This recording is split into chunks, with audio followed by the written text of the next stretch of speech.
Oh yeah, we're live, baby. Let's run this. Run the fade. All right. Welcome back to another episode of the Pain, Performance, and Porrada podcast. I'm your host, Dr. Nick Smith. I'm a licensed physical therapist and strength and conditioning coach for jiu-jitsu and other combat athletes. This last couple weeks, I've had to have some really tough conversations with my athletes. There all kinds of has to be a point during this process whenever you're going through coaching, when things start off, things are really exciting, right? It's something new. Maybe you've done an evaluation with me. We've made some serious changes, in terms of your pain. You have a lot of hope and you're excited. It's a new process. You're like, fuck yeah, dude, let's run this. And that eventually does burn off. It's just like, you're like, hey, I'm waiting for motivation to lift. Motivation is very fleeting. And sometimes that excitement of something new, it starts to wear out and you kind of settle into life. Life sometimes throws some curveballs at you. You might have something, change with work. You might have some family struggles. You're dealing with a baby. Work is hard. You might have a death in the family. There's a lot of life things that happen.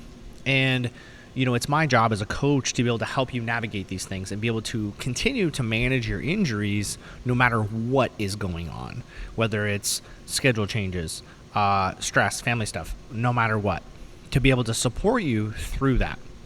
And as a result, sometimes people fall off. They fall back into old habits, the things that when the going gets tough, sometimes people stop communicating. You send them a few messages, you have to dislodge them from their new pattern that they've kind of created. And, a good coach is going to kind of have to shift and wear a different hat. You can't always be a cheerleader during the rehab process because a lot of rehab isn't just physical. It's really manipulating the psychological and emotional aspects of things. All of us possess certain personality traits that aren't necessarily conducive to being successful in life. Sometimes we want to be lazy, or sometimes we create excuses for ourselves to allow ourselves to maybe not try our hardest. There have been archetypes, and I'm similar of this, where just like you kind of self-sabotage, like, why would I want to be successful? I don't know what to do with success. What would I do if I was successful? So I'm going to ruin it for myself by doing something half-assed, or maybe doing things the wrong way, focusing on the wrong things to deter me from what the things I need to be able to do. And as a coach, I see this a lot with athletes I work with. Everybody has their own thing, and it's something I have to navigate. And I think when you're going into a physical therapy experience, there is a common misconception that you can continue to do the same shit you always do and expect the physical therapist to do all the work and like come up with some like magical spell and, ooga booga alakapasam, Wingardium Leviosa, and you are fixed. And to some extent, that does happen. But under the most like optimal conditions, if a physical therapist is really good, it's not a tricky injury, things can go well pretty quickly. The unfortunate side of this is that's not life. Life is messy. Life is gross sometimes, and bad things happen a lot. And it's really frustrating, and being able to have somebody in your corner who's a little bit more zoomed out, has the ability to still be empathetic, to still be supportive during times when we're really tough, but also to be a coach when they need to be a coach. And kind of step away, take off the cheerleading hat. I will be my athlete's cheerleader whenever they need it. If they just need some confidence, they need like, hey, you're crushing this. I know this is really hard right now, but I'm here for you. You have a good support system. I can be that cheerleader. And sometimes I have to have a hard conversation, be like, do you want this anymore? You told me you wanted this goal, and the things that you are doing are not necessarily aligning with what your goals are. And you kind of have to call them out, and you want to say it respectfully. I'm not trying to, shit on them, but, I also want to dislodge them from their pattern. They are investing time. They are investing effort and they are investing money in me to be able to help them get past this injury. And sometimes I have to teach them how to get out of their own way. I have a business coach and he's helped me and mentored me throughout this whole process. And there have been things very similar where I've quite literally gotten in my own way. And my coach this is a quote, "You need to get the fuck out of your own way." It's like, what are you doing? You know how to be successful and you're choosing to sabotage this. Why are you choosing to sabotage this? I've had to have some really tough conversations with them, and that's like something that I personally need. I need somebody in my corner to kind of dislodge me when I'm maybe not doing so well. And physical therapy is not sunshines and rainbows all the time. It's tough. It's gritty. It sucks. It's monotonous sometimes, and you have to put in the work. It's not free. I am a great guide, and I know how to take people from being really jacked up to being the best physical shape they've ever been in their entire life. But it also cannot be done unless that athlete does the work.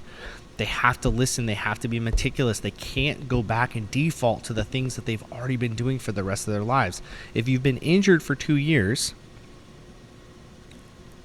and you're trying to make a rehab change, but you haven't changed your pattern of how you operate through life, you're going to be unsuccessful.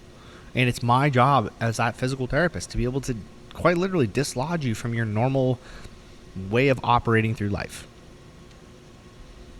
So when you go into your next physical therapy experience, I want you to kind of go in with the mindset of knowing that you're going to have to be faced, hopefully, and be challenged on how you operate. And you have to be open to your ego being challenged a little bit when your ego is getting in the way. And if you're truly coachable, I think people think they're coachable, but if you're truly coachable, you have to be able to take that. You can be mad. I've had my athletes be mad at me, and they've told me, like, "Dude, I was mad at you." I'm like, yep, I understand. That's tough. But they also know that I'm saying it from a good place. I've built that rapport with them where I know that they were upset because it challenged their ego. And it's my job to be able to not just be like, yay, everything's good all the time, when quite literally everything sucks or you're still hurt, especially if it's keeping them from being healthy again. And when you are going through that physical therapy process, there's a mindset shift that has to happen. You have to operate differently.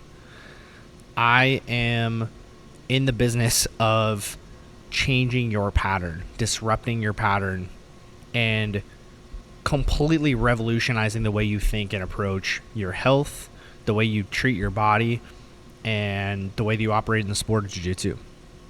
If I haven't done that, I have failed you as a coach. I think I've said that on a previous podcast, but I'm saying it again because I think it's important. But when you're going through this physical therapy process, I need you to remember it's a two-way street. Physical therapist does need to be competent. They need to know what they need to know what to do, 100%. But if that box is checked and they are able to listen to you, be empathetic, be a good coach, it's also your job to remember that certain attributes that you may possess may keep you from being successful in rehab, and you have to be willing to be coached during those times. And hopefully you've built a good enough rapport with your coach. I like to be able to establish those communication and relationship with my athletes where we can have hard conversations with each other. I have athletes that I had a call with today. He's very direct, and I love it because I know he's not upset, but he's just like, hey, this isn't working. Like, okay, well, let's talk about it. And we talk about it, and we play through, like, okay, well, did you try this? Did you try this? No, I didn't do that. And we can have that, it's like, okay, well, this needs to happen first. And we can be very direct with each other, and it's not offensive. He's not offended, I'm not offended, and it's great. Other times, there are other athletes that need a little bit more, a little bit more cheerleading, a little bit more tact. But being able to have that relationship where you can truly ask the hard questions, nobody's going to be, you might be upset for a little bit. I don't think that's fair to say that you're not going to be upset all the time. But be able to have those conversations and challenge your way of thinking in a loving way from both parties, to be able to challenge your coach a little bit, ask questions like, why are we doing this? Or be able to tell them like, hey, this isn't working and this is why, and be able to explain why. And that coach should be able to be like, okay, we need to pivot. We need to make an adjustment. Thank you for that communication. But if you're somebody who falls off kind of steps away. Homer Simpson's into the bushes. Sometimes it's hard to like get out of the bushes again. You know, it's easier just to kind of clam up, be by yourself, isolate. When in reality, you're secretly really needing to like reach out to that person. And if you got people in your corner that are willing to support you, don't isolate yourself. It really sucks, especially if you're hurt. Because if you're hurt and you're isolating yourself, you can't get better. And if there's somebody out there that's willing to help you, lean into that. Find that person. Hopefully that physical therapist, that coach who's helping you through this is somebody who can talk you through any hard part of life and still be able to help you reach your goals. Something to consider, food for thought. It's been top of mind. I've had some pretty tough conversations with people, and it's been great. Coming out of the other side of it, I've felt like a deeper relationship with my athletes, you know, being able to have those hard conversations. I used to be afraid of them, and I think it's good. I think they need to happen. There have been times, obviously, where, you know, there's been a parting of ways. Just, you know, things didn't align anymore, and they didn't want what they thought they wanted, and there's nothing wrong with that. But being able to have that conversation and realize things change, and be able to just have the conversations in general. Lean into those people who are trying to help you, and be willing to be helped. That's how you're going to have success in physical therapy. Mindset is huge. Also, I have a competent PT. Find that too. We've already talked about that in previous episodes. So, that's it for this one. Remember, pain is not something you should fear, just something you should respect. This is the way. See you.